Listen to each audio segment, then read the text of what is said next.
Hello, everyone. Good evening. It's my absolute pleasure to welcome you all on behalf of Team Avatar and my Avatar to the Diversity Mahotsav 2023. I am Sridevi Bharadwaj and I will be your host for today's evening. As we start, here are a few hygiene checks for a seamless virtual experience. Please close all other applications on your computer and log out from your organization's VPN to conserve internet bandwidth. We would like to thank our partners, powered by partner Kellogg Brown and Root Engineering and Construction India Private Limited, supporting partners Genesis and EPAM India, and our outreach partner MCCI, Madras Chamber of Commerce and Industries. Our social media hashtags are hashtag Diversity Mahotsav, hashtag Celebrating Diversity. Do post your experiences at Diversity Mahotsav on your social media handles with the hashtags. I would also like to inform you that all the Diversity Mahotsav episodes are being live streamed on our YouTube channel. You can watch the Diversity Mahotsav live on YouTube. Click on the link that is pasted on the chat window. My dear esteemed guests, welcome to the day 3 of Diversity Mahotsav, where the spotlight shines not only on diversity, equity, and inclusion, but on the very essence of what it means to celebrate human kaleidoscope. Today, the day 3 of Diversity Mahotsav, which is a month-long festival of sharing, learning, celebrating the uniqueness of every individual and carrying with us the promise of inclusion into the new year, hosted by myavatar.com, which is the brainchild of Dr. Soundarya Rajesh, founder-president, Avatar Group. Dr. Soundarya Rajesh is among India's most prominent leaders in the space of women's workforce participation. Avatar, the social enterprise founded by Dr. Soundarya, is India's only organization that provides both strategy and implementation solutions in diversity, equity, and inclusion. Her work in creating careers for women in the Indian workplace is unparalleled, for which she is referred to as the career doctor.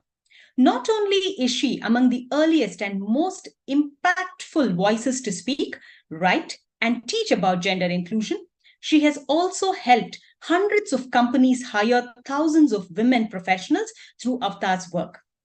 She is a powerful speaker, author, and a very sought-after DEI strategist. I once again welcome you all on behalf of Team Avatar, India's premier diversity, equity, and inclusion solutions firm, and myavatar.com, India's only diversity hiring portal, to the Diversity Mahotsav. This evening, we are hosting a panel discussion on urban landscapes, unveiling women's perspectives. A panel discussion on the multifaceted experiences of women professionals in urban environments. Our panel of diverse leaders will explore the intricacies of city life, delving into its positive aspects such as career opportunities, vibrant communities, and cultural richness, while also addressing the challenges like safety concerns, gender-specific barriers, and inclusivity issues. Discover the stories, struggles, and the successes as these remarkable leaders share their perspectives on navigating and shaping cities as professional stakeholders, shedding light on the nuanced dynamics that contribute to the creating more equitable and empowering urban spaces for all. It is an honor for me to invite our esteemed panelists for the day. Kanupriya Taneja, Associate Director, People and Culture, Aretians Technologies Private Limited. Kanupriya, a seasoned human resources and organizational transformational leader, possesses over 14 years of experience in driving business growth, workforce excellence through thought leadership, talent development, and strategic human resource management. Her innovative approach to business partnership enables her to provide valuable counsel to business leaders, design key structures and processes, and deliver effective talent solutions that streamline operations and drive business results. Our next panelist, Padma Bangaru, Head Project Execution, KBR. Padma is a postgraduate in chemical engineering with 32 years of professional work experience in process design of refinery, open arts and licensed units, petrochemicals, LNG storage and regasification, LNG liquefaction, gas processing, gas to liquids, crude oil to chemicals, oil and gas, onshore and offshore, fertilizers, chemicals, offsite and utilities. Her experience also ranges in concept studies, feasibility studies, FEED, EPC, and PMC. She has worked in Maladi Project Management Center Private Limited, International Development Engineering Associates, Engineers India Limited, Foster Wheeler Energy Limited UK, etc. We also have on our esteemed panel today, Mr. V. Balakrishnan, IPS Commissioner of Police, Coimbatore. Welcome, sir. He hails from a very humble background as a first graduate in his agricultural family to rise to the current level through his sheer hard work and perseverance. A self-made man, he has won several awards and medals. A few to mention are President's Police Medal for the Meritorious Service in 2022, Tamil Nadu Chief Minister's Medal for Ativarathar Duty in 2021, Chevening Scholarship awarded by Foreign and Commonwealth Office, United Kingdom in 2017, Tamil Nadu Chief Minister Medal for Meritorious Service in 2016, 3 awards from Rotary Clubs, 2005, 11, and 15, and one from Ritz Magazine in 2016. Director's disc for preparing a Pressy on training in USA on post-blast investigations in 2007. His journey started as an ASP of Tirupur and Ranipet between 2005 and 7 and continued in the following assignments spanning over a period of 17 years. The panel will be ably moderated by Dr. Hima Elizabeth Matthew, Senior Manager, Research and Solutions, Avtar.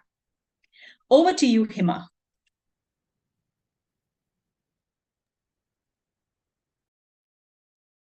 Thank you so much, Sri, for those wonderful introductions. I request all the panelists to please come on video. Yes. Ladies and gentlemen and esteemed panelists, welcome to this thought-provoking panel discussion on urban landscapes unveiling women's perspective in the tale of cities. Today, we gather to explore the intricate relationship between women and the evolving tapestry of our urban environments. Cities are often described as living entities, pulsating with energy and diversity and constant change. As we navigate the bustling streets, the towering skyscrapers, and the hidden corners of our cities, it becomes apparent that women's contributions are women's contribute significantly to the social, economic, and cultural fabric of urban life. Yet their perspectives, challenges, and triumphs within these landscapes are frequently overlooked or underrepresented. So in an attempt to rectify this omission, Avtar released the Top Cities for Women in India report in 2022, where we ranked 111 cities based on how inclusive they are for women.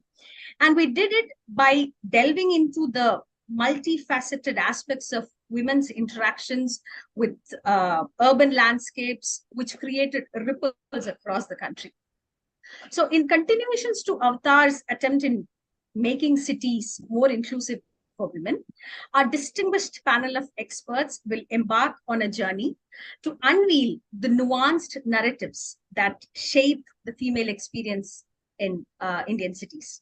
From issues of safety and accessibility to the celebration of women's achievements in urban spaces, we will explore how urban landscapes can be both an obstacle and an opportunity for women. Let us embark on this enlightening discussion as we seek to unveil and celebrate the rich tapestry of women's perspectives in the ever-evolving tale of urban landscapes. So I have a set of questions ready for the panelists. And as you can see, we have a very diverse panel in terms of experience, in terms of location. So I'm eagerly waiting for a very rich panel discussion with insightful inputs emerging. So my first question is to Kanupriya and to Padma. And sir, I'll tweak the question a little bit because the perspective that I want to hear from you is very different. So in what ways do you perceive the landscape or the cityscape differently from your male counterparts?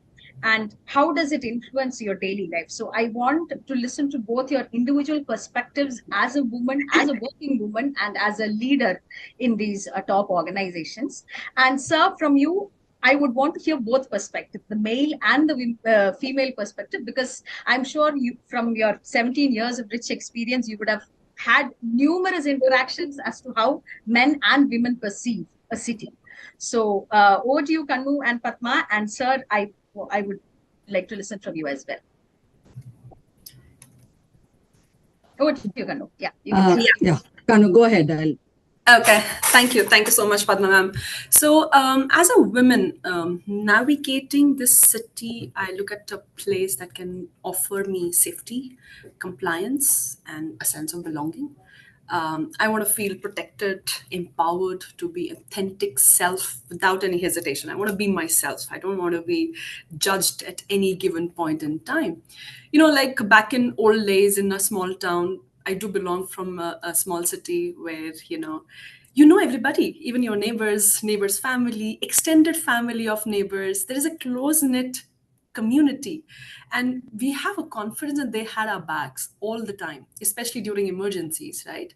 But now that as we venture into urban jungle, if I may say, cities, even within the city, when we make a move, it's crucial to establish a pillar of support. And as a woman, when I made a move to a city 2 years back, all I was looking at, am I feeling safe? Am I compliant? Compliant equally important, because I don't want a space to be triggered through a legal thing.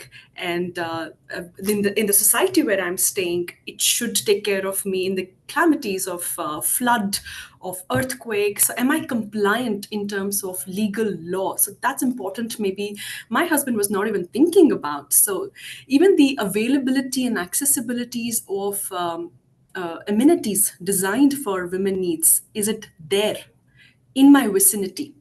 That's something which was very, very important. And I also want to feel accepted, free of judgment, irrespective of the race or religion that I come from. And want to be at the end of the day, I want to feel belong to the place where I stay. And maybe for my male counterpart, it may not be, because they can make friends, they can go out for a sutta break, and they can make like bhai chalte hain, let's become a friend. But for us, it takes an effort, and that warmth from a women's standpoint matters, which may not be the factor of making a choice when you're moving to a different space or a different place. So yes, many things, but I would just want to sum it up, building a strong support system, and that calls on the pillar of safety, compliance, being covered in terms of the amenities are there or not. And I celebrate, irrespective of my race and religion, with people around. And at the end of the day, I want to feel belong. So these are the factors that matters when I definitely want to be in an urban space. Wonderful, wonderful, Kanu. Wonderful for putting that so much in a very clear perspective in boxes, so we can just pick them when we are moving to a different city. Yes, over to you, Padma.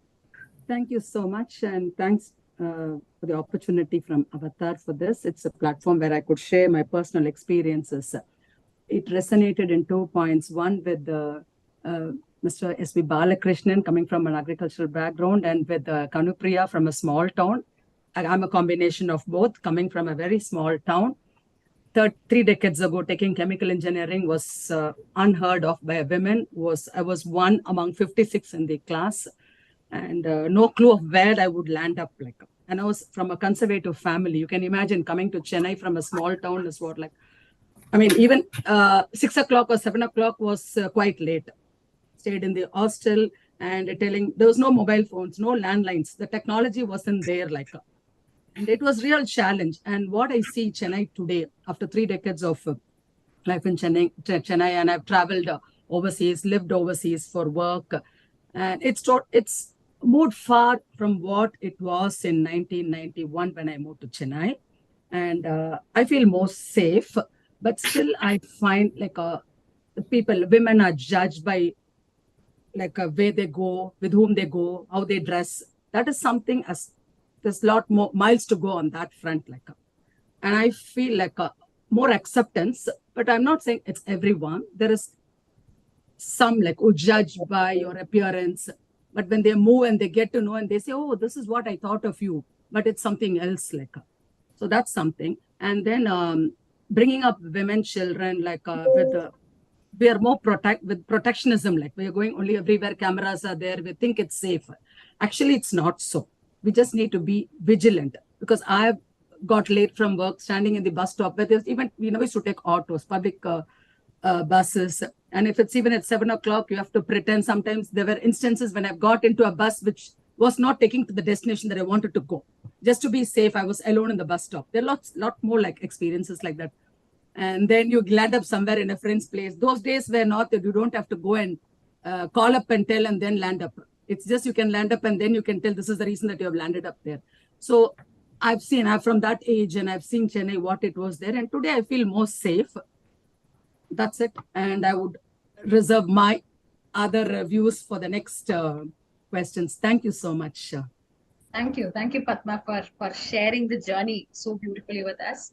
Over to you, Balakrishnan, sir. Thank you very much. So, Coimbatore being the safest city in terms of security for women, as my avatar has endorsed in the last year, 2022. Um, being the Commissioner of Police, um, I always look at the security and accessibility. These two issues are, though we try to objectivize the concepts of security and accessibility, it is still very subjective. It depends on, the background and experiences we all come with, whether it is male or female. Based on their experience, the perspectives differ. Particularly the word security. If I have to put an example, you for a lady, particularly from a woman, this I'm saying from my own, based on my own interaction with the women in the villages, with regard to the, what do they feel about security. So for a lady who is, traveling, walking on a road, when it is becoming darker, the presence of few men on the road itself can be intimidating. They need not do anything wrong. They may be just, they may be just doing their own work, but the presence of them definitely raises a lot of concern. Maybe this is not the case for a lady who is coming from a city, working among men and coming in the evening hours, traveling in the night, all that. So the perspective definitely varies, and it is highly subjective. So the security, when we try to objectivize, we look at it from two angles. One is the sense of safety and safety, sense of safety. The person who walks on the road should feel secured. They feel safe, whether they are on the road or any other public space. They should feel safe. Then sometimes the visible presence of police in uniform, it gives that sense of security. Though we look at the term, the concept security from the angle of statistics for a public, for a lady, for a woman, it is the sense, the feeling of safety. That is very important. So that feeling definitely differs between different genders, um, like genders and the background, socioeconomic background from which one comes from. Um, for man, for a man, um, the concept of security, safety for the women, from the perspective of a man, um, the safety of a women, definitely it is a different thing, and different one compared to the safety of women from a women's perspective. But as a police officer, I look at two things. One is the statistics, which my avatar depended on in the last year ranking, and the sense of feeling of security, feeling of safety. These two things I look at to decide on the safety of women in a particular city or any public space. This is the general thing I want to introduce in the beginning, and during the course of conversation, we can talk more on that. Thank you. Wonderful. Thank you so much, sir. And I could see three nodding heads when you were talking about safety and issues. Me, Kannu, and Padma, we were all in unison agreeing to all the points that you were mentioning. For Avatar, if you ask what is the one sole purpose, if you ask Dr. Saundarya Rajesh, then I'm sure she would say one of the top ones to be to increase women's workforce participation in India. And for this, we are proud to say that in 23 years of our existence, we have placed more than 1 lakh second career women women who have taken breaks in their career, and we have helped them get a job back and get back to the corporate workforce. So, in this aspect, are there any specific policies or urban development strategies? So, what can the government, the authorities, or the organizations change or come up with that can significantly impact women's economic participation in the cities? So, how can we bring more women to the workforce? How should the cities and the organizations change so that more women come for work? Over to you, Kanu, or whoever. Yeah. Yeah. I just add, by and large, it's just not in India, it's just across the globe. Most of the public spaces are more designed for men. It's age old, I'm saying. And now the Western world, and now it's happening in India as well, the already built spaces are being altered or modified to suit women. Women also need to be very inclusive. We should also have easy access to all the public spaces. And for that, the major role should be played by women in town planning.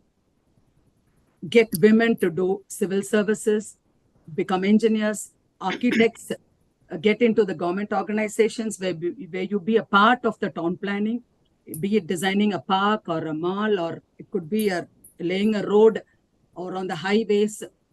Because when you travel, I've traveled by buses, many of us would have done. No washrooms on the highways. Middle of the night, the driver stops.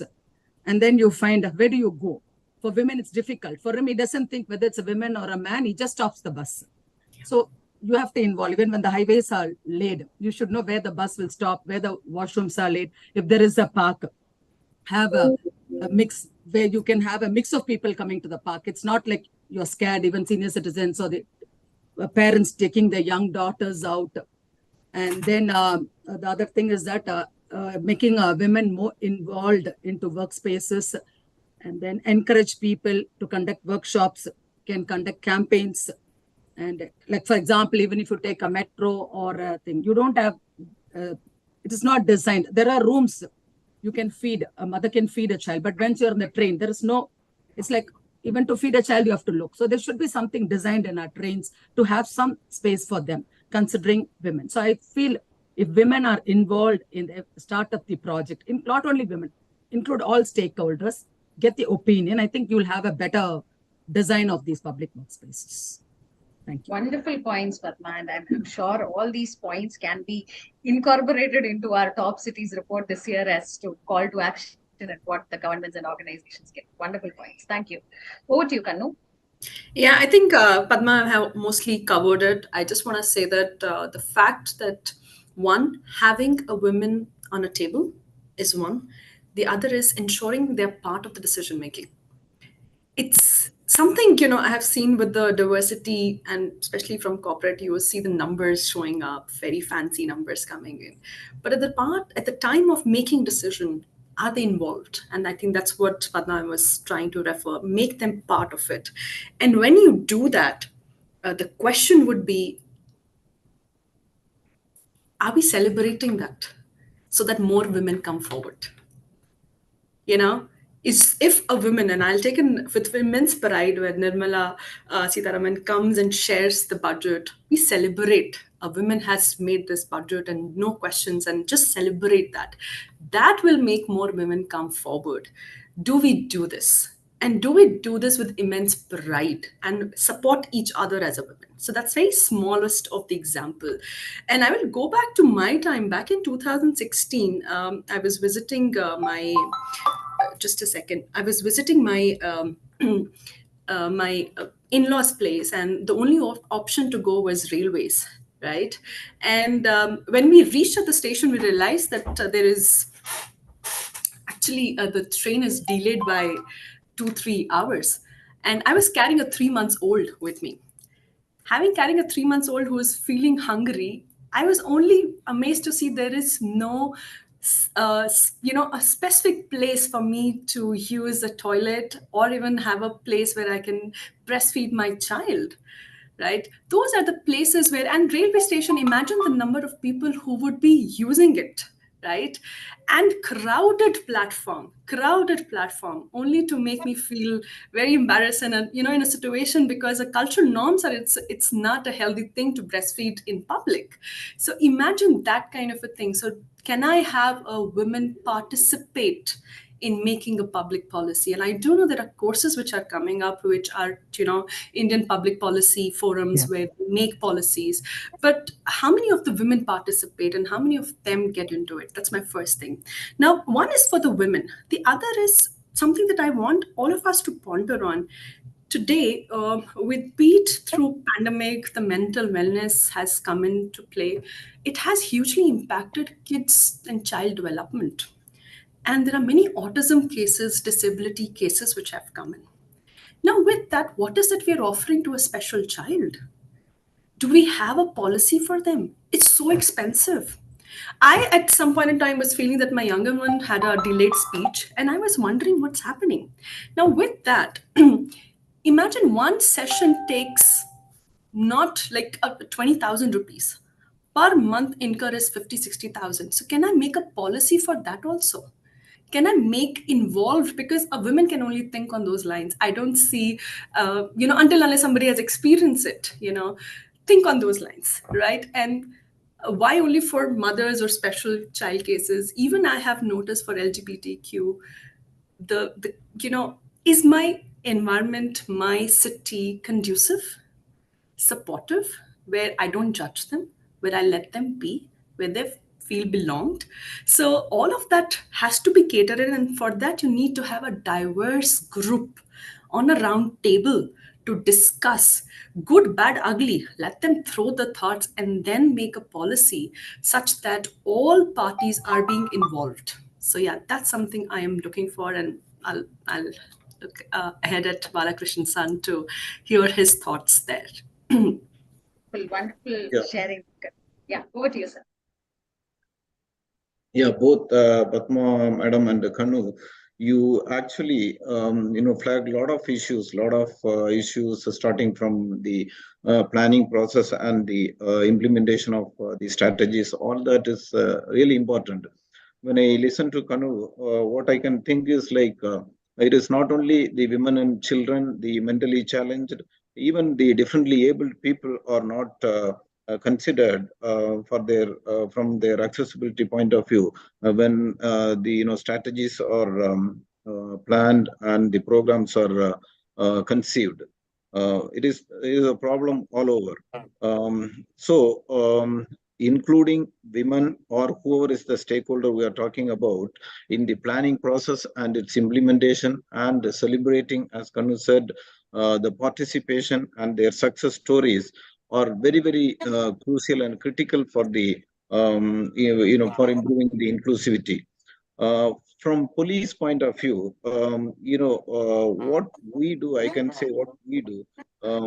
Like for example, I can put two experiments or instances wherein we followed these ideas, like involving the women in the planning stage. So, for example, recently we wanted to draft a policy for our Coimbatore city on women's safety, and wanted to develop strategies to make the women safe, particularly during night hours, to improve the participation in the workforce.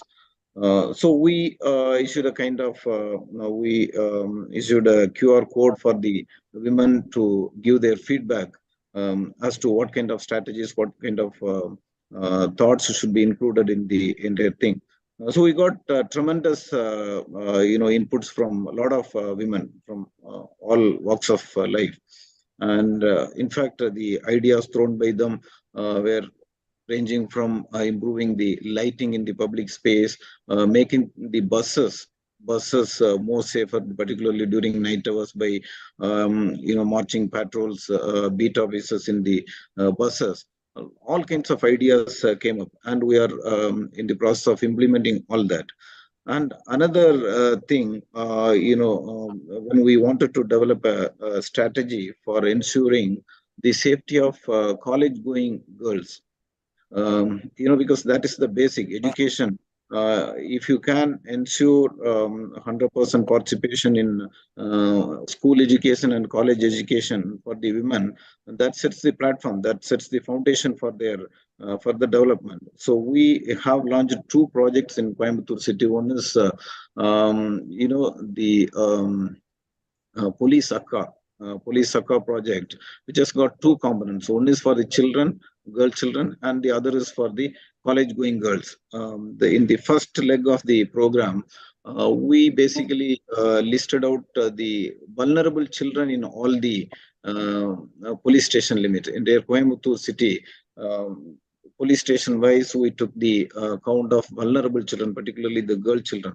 So vulnerable children, what we included was like the orphaned children, then children of abusive parents, alcoholic parents, differently abled children, school dropouts, and even the children who had called up 1098 for help in the past.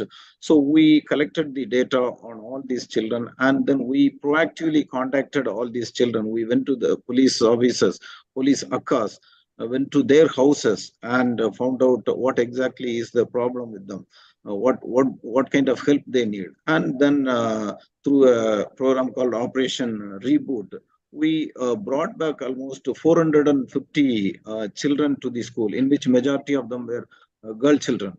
So, setting the base for their future development, we focused on this. This is basically the entire thing. The idea came up during an interaction with, again, college students, girl students. In many colleges, we conducted, the interactive sessions in which, in one occasion, one girl from a conservative community, she rose up and said, sir, there are, of course, a lot of laws to fight against, to deal with the crime against women, but most of the problems we have, basically, they don't come under these laws. And we don't want to go to the police station to file an FIR to solve our problems. What we want is our problem to be solved so that we feel safe. Then I asked, what is it? Then the girl said, there are many problems which we cannot share with our family members, parents, because the moment we share those problems, so we'll be stopped from going to the school, college. Then some problems are not shareable with friends also, because many of them are judgmental, and teachers, of course, they cannot share the problem. Then where else do you go? Then we thought, okay, this is a major issue. Whatever cases reported under crime against women category, it is only a tip of an iceberg. The problem is much more larger. Unless we address those unreported issues, probably many students, many girl students, they may silently suffer. They go through a lot of stress. They cannot, live up to their potential, or they drop out of the school or college midway. So all kinds of problems.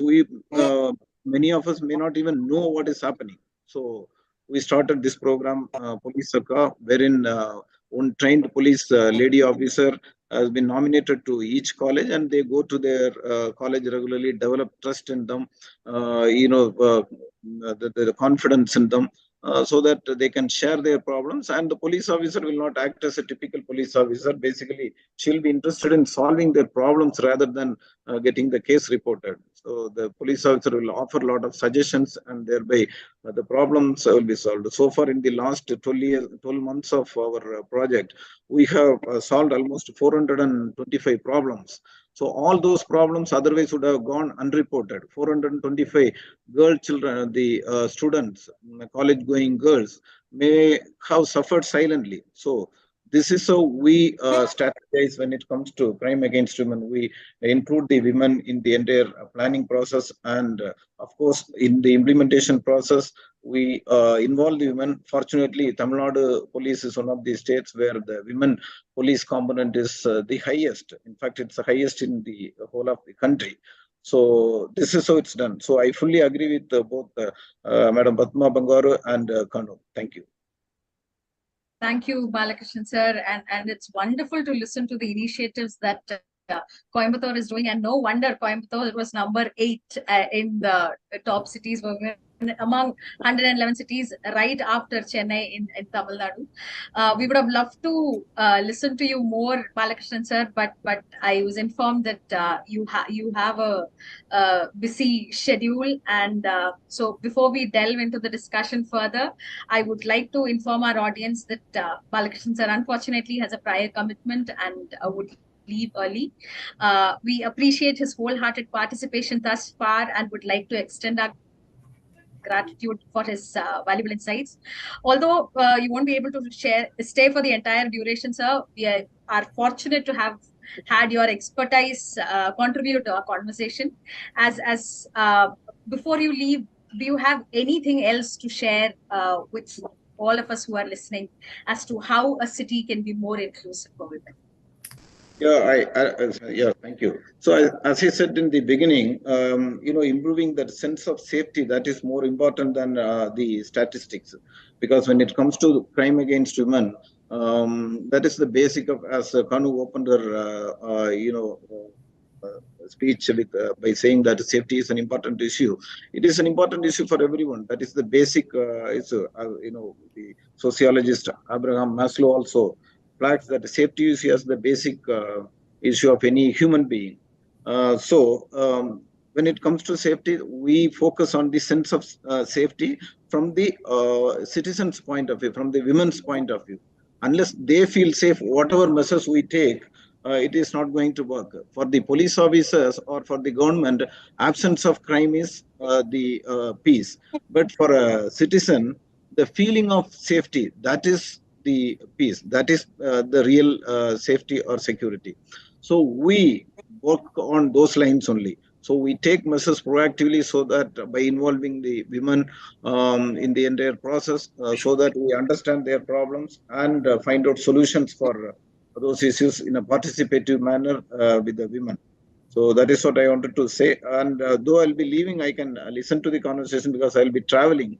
So I cannot, the signal may not be strong enough to participate. So, but I'll be listening, and it's a pleasure to listen to all of you. And thank you very much, Mahotsav, for organizing this wonderful panel discussion. Thank you. Thank you so much. Thank you so much, sir. Thank you, sir. Likewise. Yeah.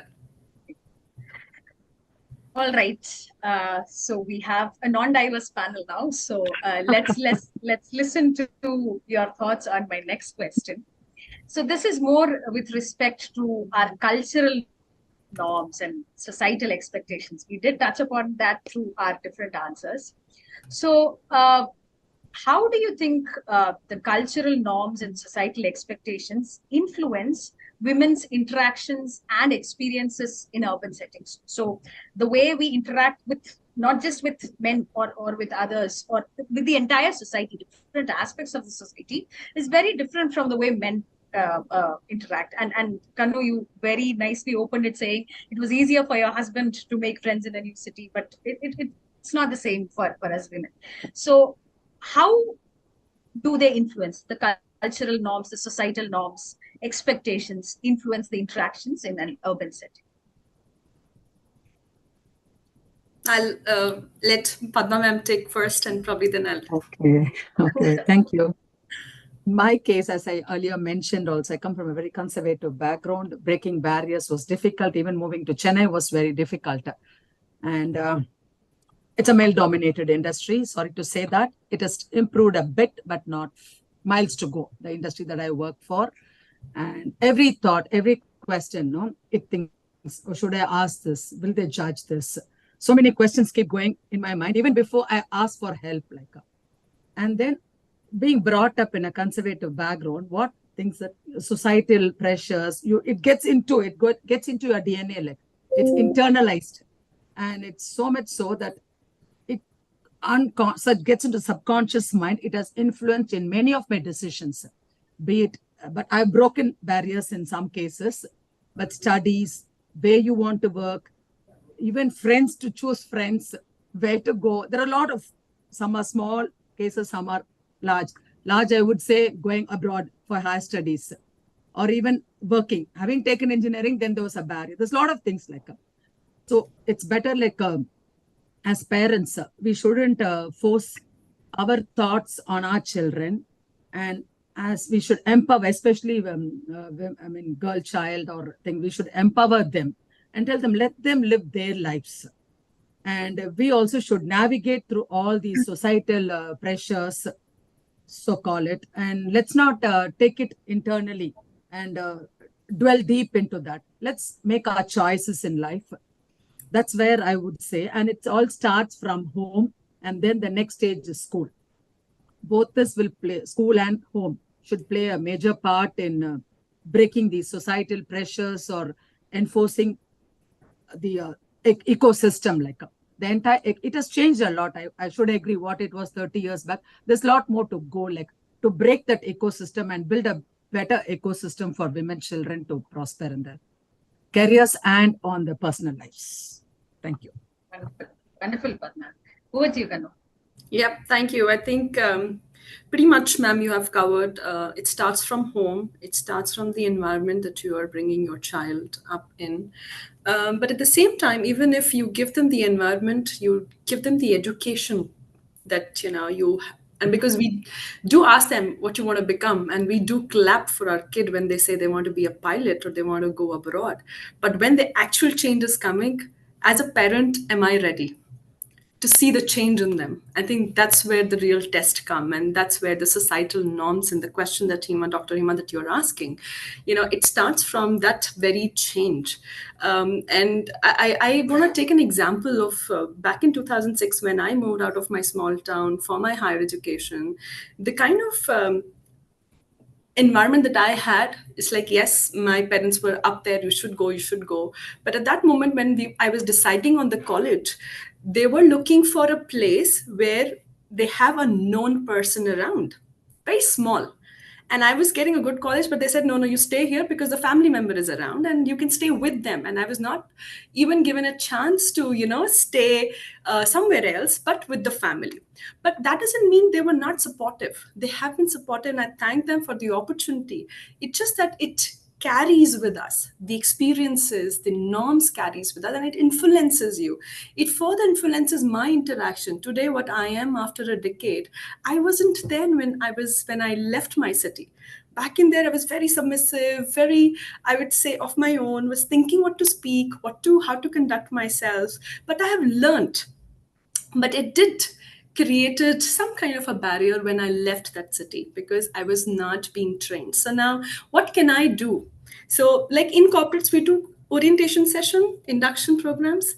When we move a city, something that my avatar can do, or some organization who can help you, okay, this is how this is how the new city looks like, these are the cultural norms, these are the do's and don'ts, I'm okay to know. But somebody who can do orientation, I would love such kind of environment, or a platform where I get to know about the city, where I get to know what are the norms, simple norms, right? So that's something I'm looking for, and I think we have made immense progress as a country, as in my urban cities.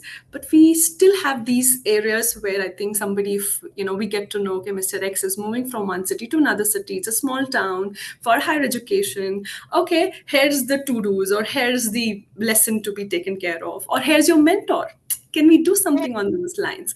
So these are the areas probably I would want to explore, so that, because I myself have two daughters and I would want to, even if I plan for them to go to a different city or outside India, I want that kind of ready reckoners available, so that not just for kiddos, even for parents, your child is okay, don't worry. So all of that can be taken care of.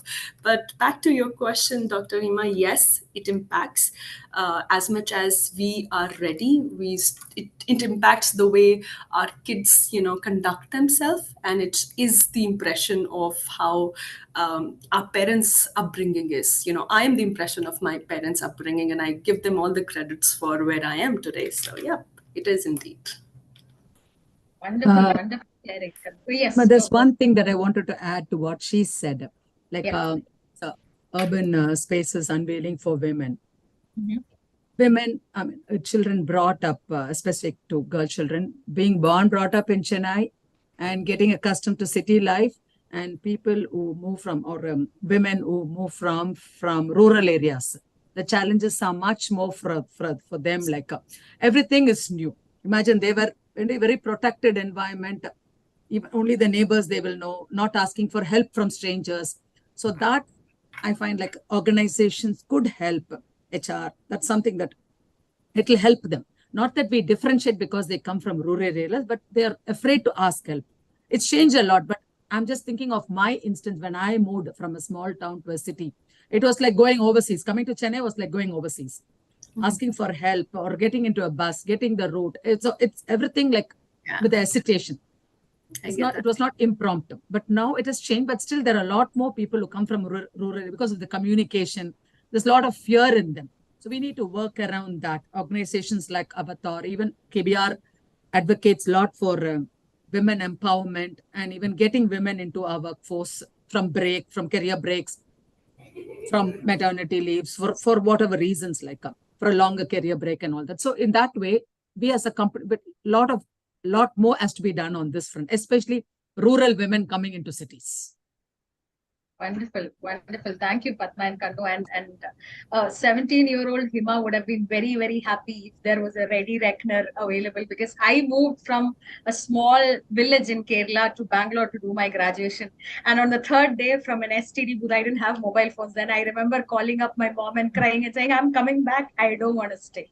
So it was my parents say that give it time, give it 1 month. You'll settle in and something like that would have hugely made a difference of getting accustomed to the cultural shock that I know things have changed, but still it would have been wonderful to have something like that. Thank you for bringing out that point.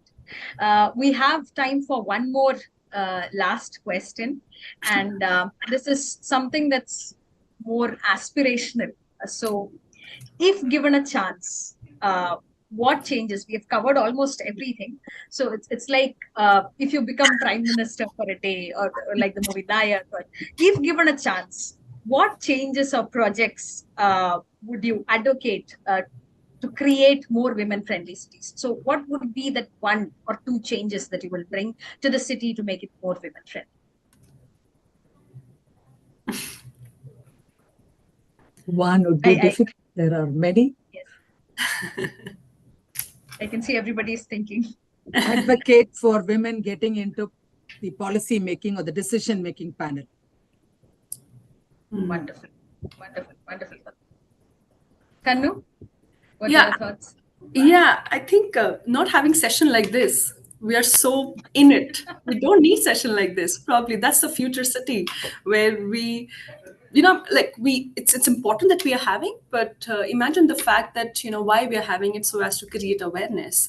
So we surpass, for me, a future cities where urban thing would be taken care of, because everything is taken care of. So I'm dreaming for that space in my mind where women feel safe, they feel belong, they have a right infrastructure, they have green spaces, and women celebrate women. Like apparently they hold hand of each other and they grow. That's the kind of women friendly city I'm looking at, where I don't see women as women, I don't see men as men, I see them as a human, and then they are taken care of neutrally, like not like, oh, it's a man's world or a women world. I don't want to hear that. And even for a LGBTQA thing, they feel welcome, they feel be part of it. Special kids, they have infrastructure for themselves, they don't have to struggle, they have a space. Today, do I have a right infrastructure for disability? No. So that's my future city, where everybody's welcome with open arm and they all feel belong and inclusive. I think that's what I dream for, and I know we are striving towards it. It's just that it's a little longer, but I'm optimistic that we would have that soon. With sessions like this, I think we would definitely bring in a lot of awareness.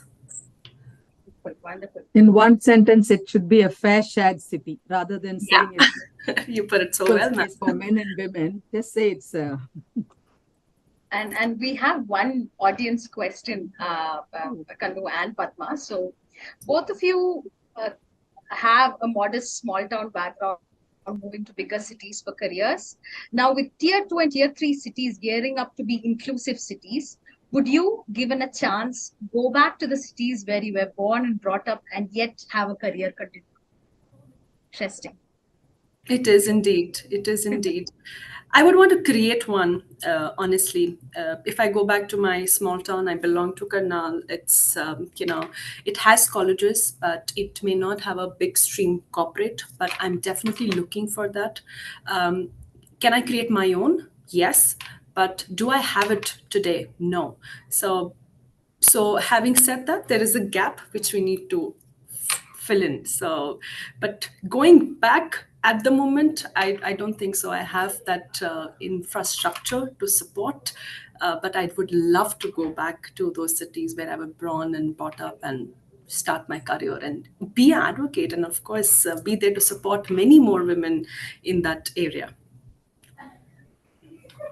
Wonderful. Padma, what about you? I second that. Same thoughts, same views. Wonderful, wonderful. Any other questions? I don't see any, and we have slightly gone ahead of time. I really wish, Kanu, that at least for our kids, there is a world out there where men and women and people belonging to every gender are viewed equally, and we wouldn't have had a panel discussion like this as to asking people how we can become more inclusive cities for women. Thank you so much for sharing all your inputs. Thank you.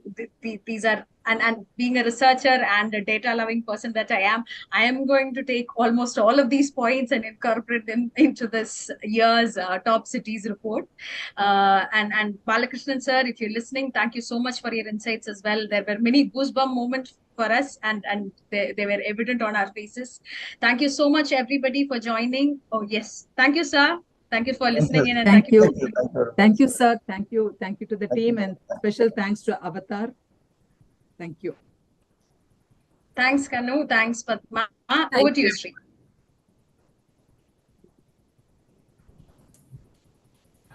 Thank you. Thank you so much, everybody. Wasn't that such an intellectual, informative, and an inspirational conversation? Wow.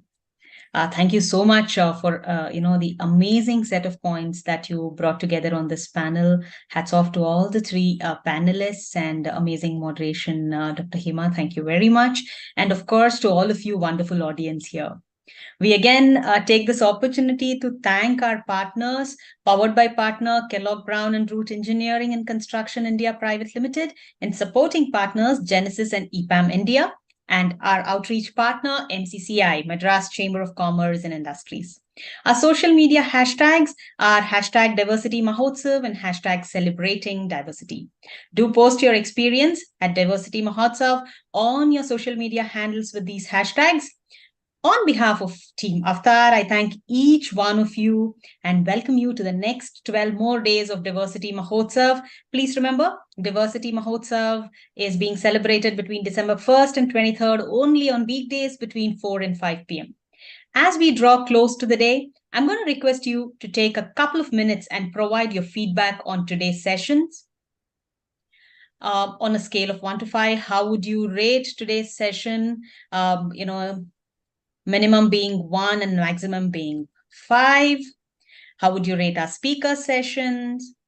Is there anything else that you wish to, in the session that is covered in today's topic? Would you like to suggest a topic that you wish to hear from us during Diversity Mahotsav? If yes, please do give us your suggestions. And what is your takeaway from today's session? So requesting all the esteemed audience also to please take this a poll here, which has popped up. So with this, we have another exciting day tomorrow with a panel of speakers who will be speaking on women in sales. Customer engagement is more than playing golf. We have Bhargavi Kakunuri, a country head, HR head of MSD India, and Vanita Agarwal, Senior Director, Delivery Management, EPAM India, who would be there. Please visit www.myavatar.com to explore various opportunities and activities that celebrate diversity. If you have not registered at myavatar.com yet, do log on to myavatar.com and register now. Browse through the various jobs that have been posted there that might suit your skill sets, read articles of interest, upskill yourselves through various webinars conducted exclusively for you. So signing off today is Sridevi Bharadwaj. Take care, stay safe. Looking forward to meeting you all again tomorrow. on the day 4 of Diversity Mahotsav. Thank you. Bye. Bye. Have a good day. Bye-bye.